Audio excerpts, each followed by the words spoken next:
বিসমিল্লাহির রহমানির রহিম। সুধী দর্শক, আসসালামু আলাইকুম। আজকে একটি ইম্পর্টেন্ট ভিডিও নিয়ে আপনাদের সামনে উপস্থিত হয়েছি, অর্থাৎ অনলাইনে কীভাবে সার্টিফিকেটের ভুল সংশোধনের জন্য আবেদন করবেন। আমরা জানি যে একটা স্টুডেন্টের ছাত্রের সবচেয়ে বড় সম্পদ হলো তার সার্টিফিকেট। এই সার্টিফিকেটে যদি কোনো প্রকার ভুল আসে তাহলে ঝামেলার শেষ নেই। তাহলে আজকে আমরা ঝামেলাহীনভাবে কীভাবে অনলাইনে আমার সার্টিফিকেটের যে কোনো ভুল হইতে পারে, বয়স কিংবা নামের ফার্স্ট অংশ কিংবা লাস্ট অংশ, যেমন অনেকে ছোটো মোহাম্মদ দিতে চায় বাট ফুল মোহাম্মদ লেখে, কিংবা নামের শেষের অংশ ভুল আসে, কিংবা মা বাবার নাম ভুল আসে। তো এই সকল ভুল কীভাবে সংশোধন করব অনলাইনে, সেই বিষয়টি আজকে দেখাবো। তাহলে সঙ্গে থাকুন। মূল ভিডিওতে যাওয়ার আগে যারা এখনও আমার চ্যানেলটি সাবস্ক্রাইব করে নাই, প্লিজ সাবস্ক্রাইব মাই চ্যানেল এবং পাশে থাকা বেল আইকনটি অবশ্যই বাজিয়ে দেবেন। তাহলে আপনি আমার প্রতিদিনের নতুন নতুন ভিডিওর আপডেট নোটিফিকেশন সবার আগে পেয়ে যাবেন। আর যারা already subscriber, thank you so much. যদি ভিডিওটি দেখে ভালো লাগে তাহলে অবশ্যই একটি লাইক দিয়ে দেবেন। তাহলে চলুন শুরু করি আজকের এই নতুন ভিডিওটি।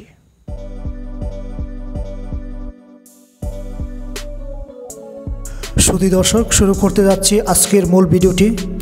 আজকের ভিডিওতে দেখাবো কিভাবে আমরা আমাদের যে কোনো বোর্ডের সার্টিফিকেটের ভুল সংশোধন করতে পারি, সে বিষয়টি দেখাবো।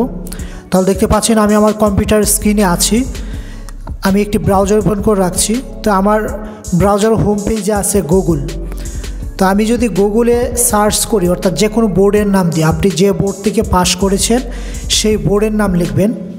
তো আমি সাপোজ ঢাকা বোর্ডের অ্যাড্রেসটাই লিখতে চাচ্ছি। তাহলে আমি যদি লিখি এডুকেশন বোর্ড নেম, যেমন ঢাকা, দেখতে পাচ্ছেন ঢাকা লেখার পরে ঢাকা এডুকেশন বোর্ড এসে গেছে। তো আমি ঢাকা এডুকেশন বোর্ডের উপর জাস্ট ক্লিক করব। ক্লিক করার পর কিন্তু আমাকে এই লিঙ্ক নিয়ে যাচ্ছে তার মূল সাইটে। দেখতে পাচ্ছেন ঠিক উপরের যে লিঙ্কটি ঢাকা এডুকেশন বোর্ড, এখানে আমি ক্লিক করব মাউজের মাধ্যমে।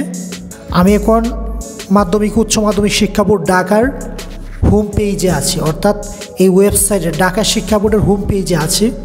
তো আমরা যেহেতু যে কোনো সার্টিফিকেটের ভুল কারেকশন করব, সে বিষয়টি আমরা এখন দেখব।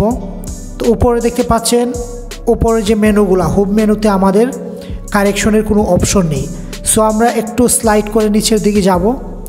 নিচের দিকে যাওয়ার পর দেখবেন ঠিক বাম পাশে কর্নারে লেখা আছে অনলাইন অ্যাপ্লিকেশান। দেখতে পাচ্ছেন অনলাইন অ্যাপ্লিকেশান। এখানে যদি আমি ট্যাপ করি, অর্থাৎ মাউসে ক্লিক করি, তাহলে কিন্তু আমার ভুল সংশোধনের একটা অপশনে আমি চলে গেলাম। তো এখানে দেখতে পাচ্ছেন সমতুল্য সনদের আবেদন, নাম বয়স সংশোধনের আবেদন। আমাদের যে কোনো ভুল হতে পারে, নামেরও ভুল হতে পারে, ডেট অফ বার্থেরও ভুল হতে পারে, মা বাবা নামে ভুল হতে পারে। তো এই ভুল সংশোধনের জন্য আমরা নাম ও বয়স সংশোধনের আবেদনে ক্লিক করব। ক্লিক করার পরে কিছু মেনু আসছে। তো এইখান থেকে আমরা প্রথম যে মেনুটা আবেদন ফর্ম, আমরা এখানে ক্লিক করব। ক্লিক করার পর আমার এখানে একটি ফর্মের অপশন আসছে। দেখতে পাচ্ছেন প্রথম হলো এক্সামিনেশন, অর্থাৎ আপনি কোন পরীক্ষার সার্টিফিকেট সংশোধন করতে চাচ্ছেন, তারপর কত সালে আপনি পাস করেছেন, আর রোল নাম্বার কত, আর রেজিস্ট্রেশন নাম্বার কত, এই তথ্যগুলো আমরা দিয়ে তারপর আমরা ফাইন্ডে ট্যাপ করব। তো আমি প্রথম আমার এক্সামিনেশন ট্যাপ করে দেব, এইচএসসি অর্থাৎ ইন্টারমিডিয়েট, তারপর ইয়ার দ্যাট মিনস এখানে পাসিং ইয়ার, আপনি কত সালে পাস করেছেন। তো আমি এখানে 2004 সাল দিয়ে দিব। রোল নাম্বার আমি দিব, রোল দিয়েছি, এখন রেজিস্ট্রেশন নাম্বার দিব। দেখতে পাচ্ছেন এই ফিল্ডগুলোতে যে যে ডাটা চেয়েছিল সেই ডাটা আমি ফিল আপ করে দিয়েছি। দেওয়ার পর পাশে ফাইন্ড একটি অপশন আছে, অর্থাৎ খুঁজে বের করা, যেটা বাংলা আমরা বলি। তা আমি যদি ফাইন্ডে ট্যাপ করি, অর্থাৎ ক্লিক করি, দেখতে পাচ্ছেন ফাইন্ডে ক্লিক করার পর কিন্তু আমার ফুল ফর্মটা এসে গেছে। অর্থাৎ এই রোল নাম্বারের ব্যক্তির সকল তথ্য এখানে এসে গেছে। দেখতে পাচ্ছেন তার নাম, father's name, mother's name, date of birth, সব কিছু এসে গেছে। তো এইখানে একটি বিষয় আমরা খেয়াল করব, যেটি লাল খালি দিয়ে লেখা আছে, বিষয়টি খুবই গুরুত্বপূর্ণ। একই আবেদনে জেএসসি, এসএসসি, এইচএসসি পরীক্ষার তথ্য সংশোধন করতে হবে, যাদের জন্য প্রযোজ্য। একজনের জন্য একাধিক আবেদন করা যাবে না। অর্থাৎ আপনার যদি 3টা সার্টিফিকেটে ভুল থাকে আপনি একই আবেদনের মাধ্যমে 3টি সার্টিফিকেটের ভুল সংশোধন করতে পারেন। আলাদা আলাদা আবেদন করার কোনো প্রয়োজন নেই। তো এখানে দেখতে পাচ্ছেন what examination is required to correct, অর্থাৎ আপনি কোন পরীক্ষার সার্টিফিকেট আপনি কারেকশন করতে চাচ্ছেন। তো আমি যেহেতু এখানে এসএসসি সিলেক্ট করে রেখেছিলাম, এসএসসিটা কিন্তু চেকমার্ক দেওয়া আছে এবং এটা হাইড আছে, এটা আমি আর আনহাইড করতে পারবো না। তো এক্ষেত্রে যদি আপনার জেএসসি হয়ে থাকে এটা চেক দিয়ে দিবেন, এসএসসি থাকলে এটাও চেক দিয়ে দিবেন। আর যদি আপনার শুধু এইচএসসি থাকে, এইচএসসি তো আমি প্রথমেই সিলেক্ট করে দিয়েছি। তাহলে আমরা ঠিক এখন নিচে চলে যাব। নিচে যাওয়ার পরে দেখেন সনদ অনুযায়ী আমার নাম আছে, ফাদার্স নেম আছে, মাদার্স নেম আছে, সব কিছু এখানে দেওয়া আছে। এখন মূল বিষয় হলো যে আমার রেজাল্টও কিন্তু এখানে আছে, টোটাল রেজাল্ট কত। তো মূল বিষয় হলো যে what is required to correct, অর্থাৎ আমি কি কারেকশন করতে চাচ্ছি, অর্থাৎ আমি কি সংশোধন করতে চাচ্ছি। এখানে 3টি স্কোয়ার গড় আছে চেকমার্ক হিসেবে।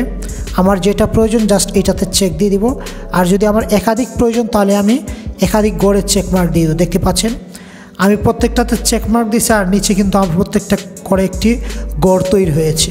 আমি এটা যদি আনচেক করে দিই, গড় একটি আনহাইড হয়ে গেছে, এটাও করে দিলে আনহাইড হয়ে যাবে, এটাও করে দিলে আনহাইড হয়ে যাবে, অর্থাৎ লেখার কোনো আর অপশন থাকবে না। তো আমি যদি এখানে সাপোজ যে কোনো একটি তৈরি করতে চাচ্ছি, যেমন আমি নামের ক্ষেত্রে কিংবা ফাদার কিংবা মাদার, হ্যাঁ, তো আমি নামের ক্ষেত্রে সাপোজ আমার নামে ভুল হয়েছে, তো আমি নামের গড়ে ঠিক চেকমার্ক দিয়ে দিব। দেওয়ার পরে কিন্তু আমার এখানে নামটা কিন্তু লেখার একটি অপশন আসছে। তাহলে প্রার্থিত তথ্য, অর্থাৎ আমার সার্টিফিকেট যা আছে তাই তো আছে, এখন আমি কোন নামে, অর্থাৎ আমি কি কারেকশন করতে চাচ্ছি জাস্ট এখানে এটা লিখে দিব। এখন আমি কোন নামে চাচ্ছি সেটা আমি শুধু লিখে দিব। এখানে যেমন আমার আছে এনাম আহমেদ চৌধুরী, এখন যদি আমি এখানে দিয়ে দেই, দেখতে পাচ্ছেন আহমেদের জায়গায় আমি হুসাইন কারেকশন করব, অর্থাৎ এইটা সংশোধন করব। যেটা সংশোধন হবে আমি সেটা লিখে দিয়েছি। লিখে দেওয়ার পর দেখতে পাচ্ছেন একটি এখানে অ্যাটাচমেন্টস আছে, অর্থাৎ সংযুক্তি যেটা বলি, জন্ম সনদ আবশ্যক, অর্থাৎ আমার জন্ম নিবন্ধনটা এখানে আমি অ্যাটাচ দিয়ে দিব। তো আমি যদি ঠিক অ্যাটাচে আমি টেপ করি, অর্থাৎ ক্লিক করি, ক্লিক করার পর আমার জন্ম নিবন্ধনটা কোথায় আছে জাস্ট আমি এখানে দেখিয়ে দিব। সাপোজ এটা আমার জন্ম নিবন্ধনের পিডিএফ কপি আকারে রাখা আছে, এটা আমি সিলেক্ট করে ওপেনে দিয়ে দিব। ওপেনে দেওয়ার পর সে কিন্তু আপলোড নিয়ে নিয়েছে, দেখতে পাচ্ছেন এখানে কিন্তু আমার সংযুক্তি অর্থাৎ অ্যাটাচমেন্টটা সে আপলোড করে নিয়েছে। তাহলে আমার কারেকশন যেটা ছিল সেটা আমি দিয়ে দিয়েছি। এখানে কি বলছে দেখেন, অ্যাপ্লিক্যান্ট প্যারেন্টস মোবাইল নাম্বার, অর্থাৎ যিনি আবেদন করছে তার মোবাইল নাম্বার নতুবা তার পিতামাতার মোবাইল নাম্বার। তো আমি যদি আমার মোবাইল নাম্বারটা দিয়ে দিই, এখানে আমি আমার মোবাইল নাম্বারটা দিয়েছি। দেওয়ার পরে অ্যাপ্লিক্যান্ট ফি কিন্তু 500 টাকা কেটে নেবে। তাহলে এখানে নিচে দেওয়া আছে অ্যাপ্লিক্যান্ট রিসেন্ট ফটো, অর্থাৎ যিনি আবেদন করবে উনির সম্প্রতি যে কোনো একটি ছবি, অর্থাৎ এখানে ছবিটা এরকম যে আমার পাসপোর্ট আকারের পিপি সাইজের ছবি আমি এখানে একটি অ্যাটাচ দিয়ে দিব। তাহলে যদি আমি ব্রাউজে ক্লিক করি, ক্লিক করার পরে দেখতে পাচ্ছেন এখানে আমার ছবি আছে, আমি ছবিটা সিলেক্ট করে আমি ওপেনে দিয়ে দিব। তাহলে সে কিন্তু আমার ছবিটাও এখানে নিয়ে নিয়েছে। তাহলে কজ অফ কারেকশন, অর্থাৎ আমি সংশোধনের কারণ কি, তাহলে আমরা সংশোধনের যে কোনো একটি কারণ আমরা সিলেক্ট করে দিব। এখানে দেখতে পাচ্ছেন কিছু ড্রপ ডাউন এরো আছে, আমি যদি ড্রপ ডাউন এরোতে ক্লিক করি বিভিন্ন কারণ বের হবে। তো এখানে বানান ভুল, পদবী ভুল, আক্ষরিক ভুল, তারপর শব্দ সংযোজন বিয়োজন, জন্ম তারিখ ভুল, এরকম। তো আমার বানান ভুল ছিল কিংবা পদবী ভুল ছিল, আচ্ছা আমি পদবী ভুল দিয়ে দিব, যেহেতু আমি আহমেদের জায়গায় হুসাইন দিয়েছি। দেখতে পাচ্ছেন এই অবস্থা দেওয়ার পরে আমি নিচে অ্যাকনোলেজমেন্ট দিব, অর্থাৎ উপরে আমি যত তথ্য দিয়েছি সবই আমার সঠিক, এই জন্য কোনো প্রকার ভুল হলে কর্তৃপক্ষ আর দায়ী নাই। তো এখানে একটি ঘর দেখতে পাচ্ছেন স্কোয়ার ঘর চেকমার্ক, এটাতে আমি ক্লিক করলে একটি টিক চিহ্ন উঠে যাবে। এর মানে আমি স্বীকারোক্তি দিলাম, উপরে যত প্রকার তথ্য দিয়েছি সবই সঠিক। এই অবস্থা দেওয়ার পরে আমরা সাবমিটে ট্যাপ করে দিব। আমাদের ভুল সংশোধনের জন্য কিন্তু আমাদের অ্যাপ্লিক্যান্ট ফি 500 টাকা নেবে। এখানে দেওয়া আছে অ্যাপ্লিক্যান্ট ফি ফি 500 টাকা। এরপর আমরা লাস্টে সাবমিটে ট্যাপ করে দিব। দেখতে পাচ্ছেন সাবমিটে ট্যাপ করার পর কিন্তু এখানে আমার ফর্মটি একেবারে সব কিছু সুন্দর আকারে অ্যাটাচ হয়ে গেছে, ছবি অ্যাটাচ হয়েছে, তারপর এখানে সব কিছু অ্যাটাচ হয়ে গেছে, আমি যা দিয়েছিলাম সবই অ্যাটাচ হয়ে গেছে।